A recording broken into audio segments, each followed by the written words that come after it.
You know how injuries work, and you wake up the next day, and all of a sudden they're twice the size. You're sitting here watching the Niners, they win, and then 24 hours later, you're like, wait, I'm sorry, what? Brock Purdy's hurt? But here we are, and the tail of the tape right now is we don't know anything on Juwan Jennings, but we do know this. We know that George Kittle is going to miss September, and we know that Brock Purdy is a maybe. So much of this is just learning how to kind of translate what coach speak is doing, and I don't think any of us are ever perfect at it, but there are a lot of semantics going on right now, and also Kyle Shanahan, when it comes to injuries, does not feel like he should expand. So how's he feeling, and how many games? It's like, I don't know. Does he have a chance to play this week? Yeah. Does he have a chance to be out for the whole year? Yep. Totally. I mean, yeah. All things are possible. Sure. Ian Rappaport put a number on George Kittle. Oh, yeah? What he probably said 3 to 5. That's exactly what he said. Yeah, because that is a few. And so nobody really knows, and you won't know until you get through a week, 2 weeks, and however many weeks. But, you know, if you miss a week, or if you say somebody's going to be out a couple, or you say a few, or then you get to many, or then you get to several, all these words have general numerical kind of ballparks to them. So when Kyle says at the start of that piece that Grandy just played, he's going to be out a few weeks, that tells me that a few is more than 2 and less than 6. Yeah. 3 to 5. I've never had 5 in my few category. I've always had few for 3 to 4. Okay. Because 5 is 5, and we do kind of, there's that marker of 5s in our numerical society.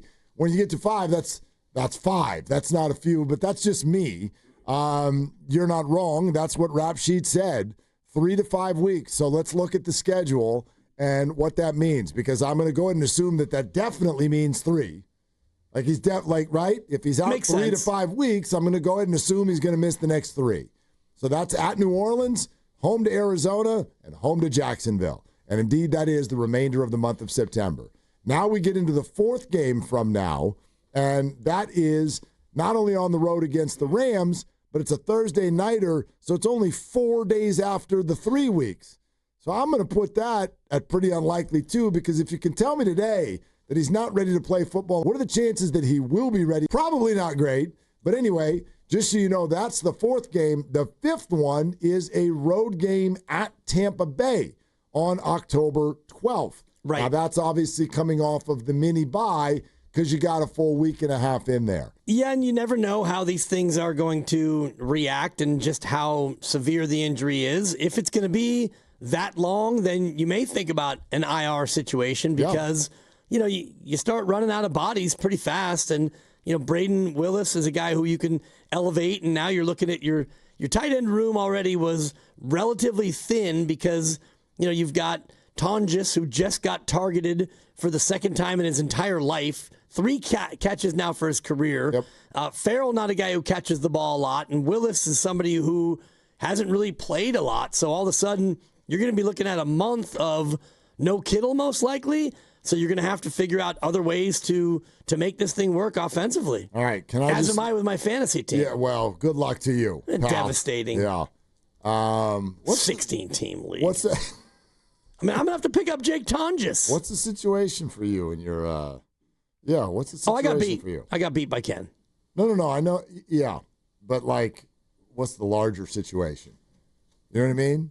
Yeah. Yeah, you lost your tight end. Sure. What else? What popped for you? What didn't? What changes are you looking to make? I think I'm going to get a new kicker. I got Jake Moody as my kicker, and he got 5 points. And that's not going to work for me, Jake. I'm going to need you to make the field goals when you get a chance.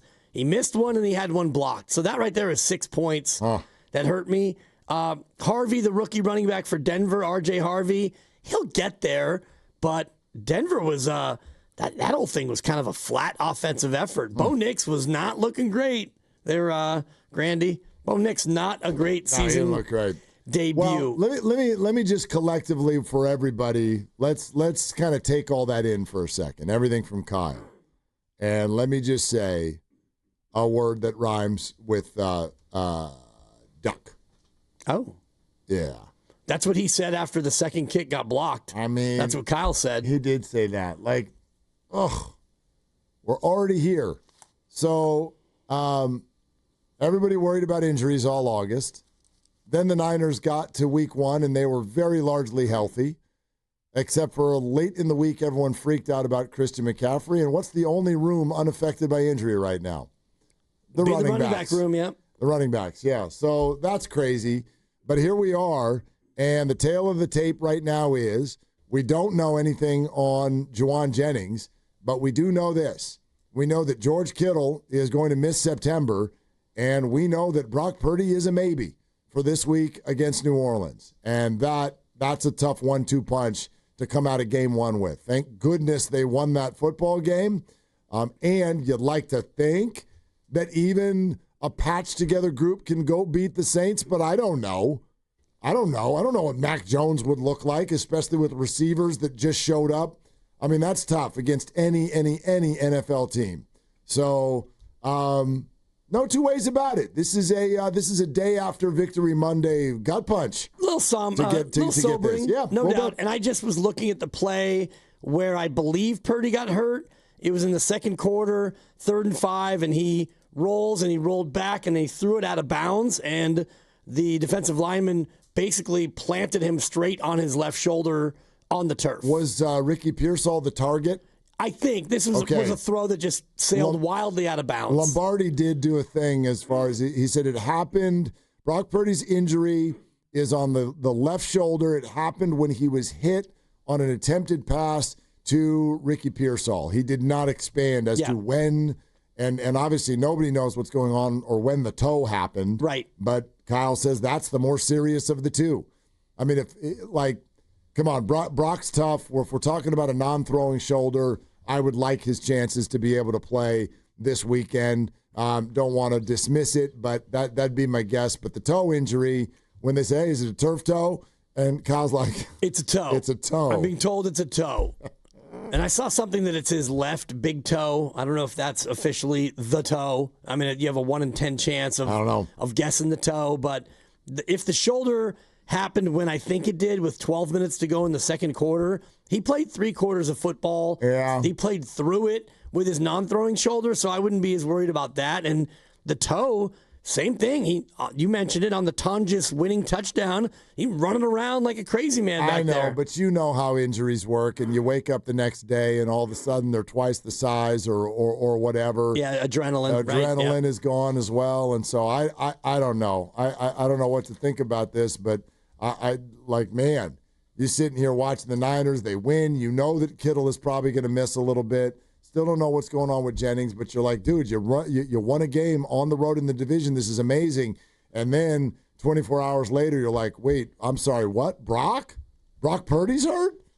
So didn't know that and didn't think we'd be dealing with that. But here we are. Here we are, and the Niners seemingly fighting the injury bug not just as much as anyone, but at a higher level too. I mean, I don't know how many big names came out of yesterday with injury problems. I'm trying to think, like, looking around the league, if there were any other, and I know we're just going to get these updates now. Puka Nacua left again. He got bloodied, but my God, that guy's tough as nails. Looking around the league, Brock Bowers left. He said he was going to be okay, but I can't recall any other names this big dealing with question marks for next week. And for sure, the first sort of like big name / fantasy football tremor of the year belongs to none other than George Kittle. Yep. Yeah. Just looking at some of the list, Drake London of the Falcons had a shoulder. He did. He missed the last series. Xavier Worthy dislocated shoulder by his own guy. Yep. And that happened back on Friday.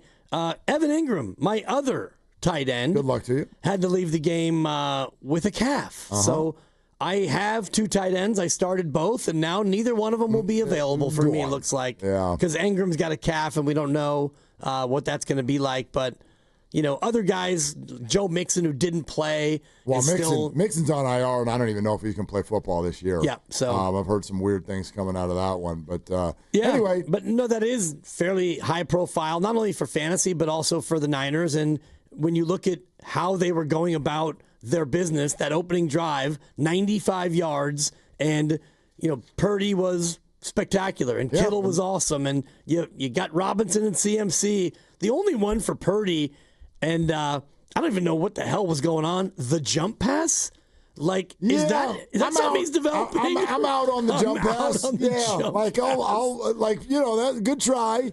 That's creative. I love creativity. Try new things. Be you.